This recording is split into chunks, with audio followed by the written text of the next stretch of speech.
ایک حدیث بڑی اہم ہے بھائی، اس میں ہم سب کو غور کرنا چاہیے۔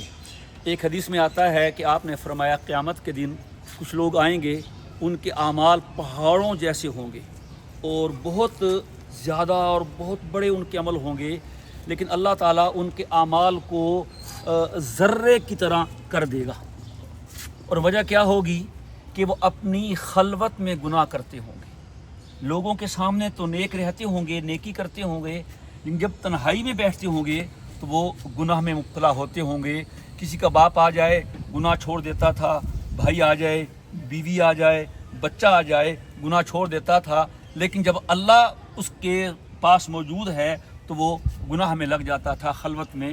تو آج کل جو سوشل میڈیا ہے، اس میں بہت سے لوگ جو دیندار ہیں، باشرہ ہیں، نیک ہیں، نمازی ہیں، اللہ بچائے، اپنے موبائلوں میں اس قسم کی چیزیں دیکھتے رہتے ہیں۔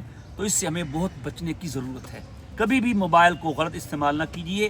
اگر خدا نخواستہ ہو جائے اپنے اوپر کچھ جرمانہ لاگو کر لیں۔